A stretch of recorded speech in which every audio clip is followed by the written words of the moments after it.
بسم اللہ الرحمن الرحیم۔ شروع اللہ کے نام سے جو سب پر مہربان ہے، بہت مہربان ہے۔ فَتَلَقَّى آدَمُ مِن رَّبِّهِ كَلِمَاتٍ فَتَابَ عَلَيْهِ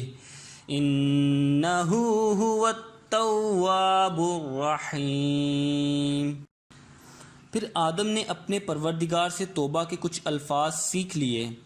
جن کے ذریعے انہوں نے توبہ مانگی، چنانچہ اللہ نے ان کی توبہ قبول کر لی۔ بے شک وہ بہت معاف کرنے والا، بڑا مہربان ہے۔ جب آدم کو اپنی غلطی کا احساس ہوا تو وہ پریشان ہو گئے،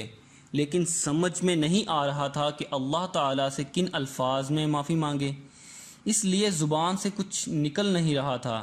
اللہ تعالیٰ نے جو دلوں کے حال سے بھی خوب واقف ہے اور رحیم و کریم ہے، ان کی بھی اس کیفیت کو پیش نظر خود ہی ان کو توبہ کے الفاظ سکھائے جو سورہ الاعراف میں مذکور ہیں۔ قال ربنا ظلمنا انفسنا وان لم تغفر لنا وترحمنا لنکونن من الخاسرین۔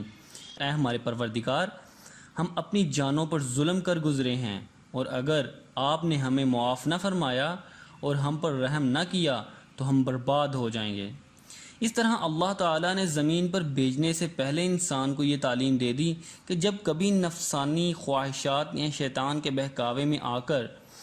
اس سے کوئی گناہ سرزد ہو جائے تو اسے فوراً اللہ تعالیٰ سے توبہ کرنی چاہیے، اور اگرچہ توبہ کے لیے کوئی خاص الفاظ لازمی نہیں ہیں،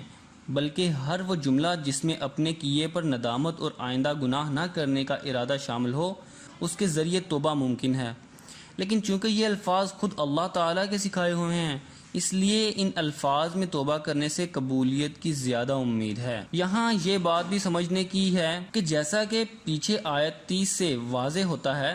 کہ اللہ تعالیٰ نے شروع ہی سے آدم کو زمین پر اپنا نائب بنا کر بھیجنے کے لیے پیدا فرمایا تھا، لیکن زمین پر بھیجنے سے پہلے انہیں جنت میں رکھنے اور اس کے بعد کے واقعات کا تقوینی مقصد بظاہر یہ تھا کہ ایک طرف حضرت آدم جنت کی نعمتوں کا خود تجربہ کر کے دیکھ لیں کہ ان کی اصل منزل کیا ہے، اور زمین پر پہنچنے کے بعد اس منزل کے حصول میں کس قسم کی رکاوٹیں پیش آ سکتی ہیں اور ان سے نجات پانے کا کیا طریقہ ہوگا۔ چونکہ فرشتوں کے مقابلے میں انسان کا امتیاز ہی یہ تھا کہ اس میں اچھائی اور برائی دونوں کی صلاحیت رکھی گئی تھی، اس لیے ضروری تھا کہ اسے زمین پر بھیجنے سے پہلے ایسے تجربے سے گزارا جائے۔ پیغمبر چونکہ معصوم ہوتے ہیں اور ان سے کوئی بڑا گناہ سرزد نہیں ہو سکتا،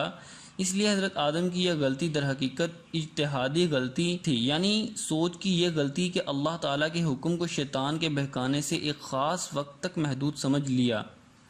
ورنہ اللہ تعالیٰ کی کھلی نافرمانی کا ہرگز ان سے تصور نہیں کیا جا سکتا۔ تاکہ چونکہ یہ قصور بھی ایک پیغمبر کے شایان شان نہ تھا، اس لیے اسے بعض آیات میں گناہ یا حکم عدولی سے تعبیر کیا گیا ہے اور اس پر توبہ کی تلقین فرمائی گئی ہے۔ ساتھ ہی زیر نظر آیت میں یہ واضح کر دیا گیا ہے کہ اللہ تعالیٰ نے ان کی توبہ قبول فرما لی، اور اس طرح اس عیسائی عقیدہ کی تردید فرما دی گئی کہ جس کا کہنا یہ ہے کہ آدم کا یہ گناہ ہمیشہ کے لیے انسان کی سرشت میں داخل ہو گیا تھا، جس کے نتیجے میں ہر بچہ ماں کے پیٹ سے گناہ گار پیدا ہوتا ہے، اور اس مشکل کے حل کے لیے اللہ تعالیٰ کو اپنا بیٹا دنیا میں بھیج کر اسے قربان کرنا پڑا تاکہ وہ ساری دنیا کے لیے کفارہ بن سکے۔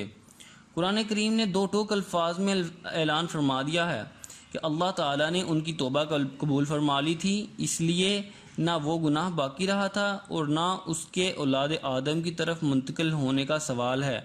کیونکہ اللہ تعالیٰ کے قانون عدل میں ایک شخص کے گناہ کا بوجھ دوسرے کے سر پر نہیں ڈالا جاتا۔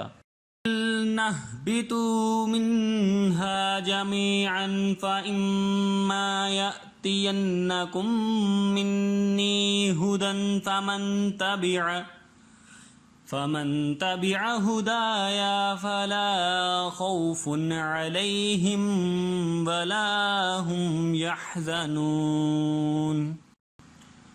ہم نے کہا اب تم سب یہاں سے اتر جاؤ، پھر اگر میری طرف سے کوئی ہدایت تمہیں پہنچے